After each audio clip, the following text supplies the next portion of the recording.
Sumainyo ang kapayapaan. Sabihin ninyo ang aking mga anak sa inyong mga kapatid. Iniibig kita ng tunay. Iniibig ko kayo tunay. Ang lahat ng yan ay may kalapit na kapangyarihan na nagmumula sa Diyos. Kayo hindi lang isa. Kung sa pamamagitan ko, ang inyong mga kapwa-tao ay inyong maaamay sa banal na paan ng Diyos.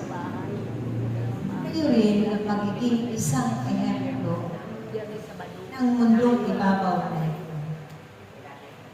Kaya't ganapin ninyo ng buong pag-ibig, buong kababaan ng kalooban, ang lahat ng mga mahalagang ipinag-uutos ng Diyos. Kahit minsan man kayo ay nagkakamali, hinanghihinaan ng loob. Subalit sa pamamagitan ng aming mga piling na ito, tunay na manumbalik din ang kanilang mga pananalig, ang pagtitiwala at pananampalataya sa Diyos. Dahil mamumutawi ang aking makapangyarihang salita, inyong inihahayag sa buong sanglibutan. Rin ang magbubukas ng kanilang mga puso at kalooban upang sila ay iibig din sa kanilang mga kapwa kahit hindi kaibig. Sa angkwa at habag ng Diyos, doon magsisimula uusbong ang kanilang pag-ibig dahil tunay na makapangyarihan. ang lahat ng inyong mapapakinggan at kanila rin mapapakinggan. Dahil maglalaho man ang lahat sa mundong ibabaw na ito. Subalit ang kaliitikan ng kanyang salita, kailanman ay hindi maglalaho. Aking mga anak, ito na ang panahon na kayong lahat ay nararapat nagkakaisa, nagkakaunawaan, nag-iibigan, nagpapanalangnan. Dahil wala na kayong mapupuntang ang iba. Wala na kayong nararapat sumbungan pa. Asahan at sandigan, kundi ang Diyos lang na makapangyarihan sa lahat. Huwag kayong manangan aking mga anak sa sarili ninyong kakayanan, sa sarili ninyong mga pagpapasya. Antayin ninyo ang pagpapasya ng Diyos dahil kailanman hindi kayo pabili. Hindi kayo maliligaw na landas.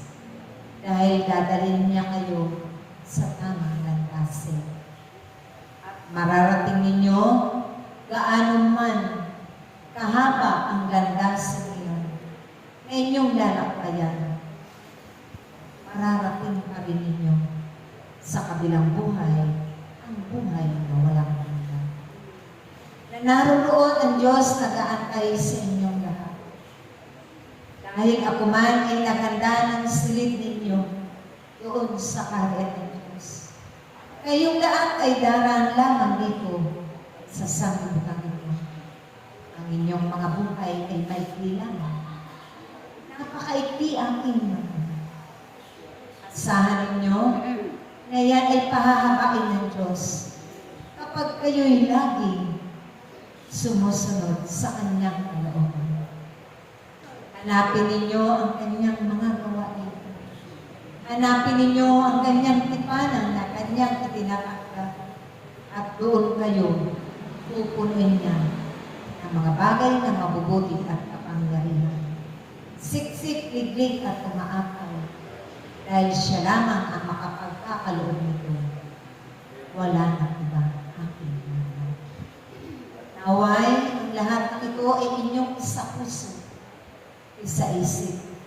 Hingiin ninyo na ito ay mapagsumikapan ninyong maisapamuhay araw-araw sa inyong araw-araw na pamumuhay.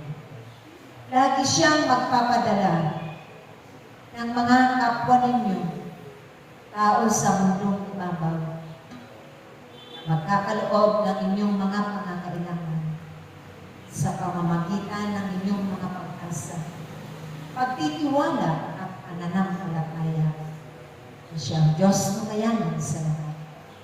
Kaya't huwag ninyong alalahanin ang araw-araw ninyong mga pangangailangan. Tunay at may katiyakan. Ibibigay at ibibigay niyo. Ipagkakaloob at ipagkakaloob niyo. Siksik, iglig at maapaw. Aking mga anak, iniibig ko kayo. Naway manatili ang inyong pag-iibigan sa isa't isa. Ang pagpupunuan ng mga pagkukulang ng bawat isa. Ang pagpapatawaran sa isa't isa.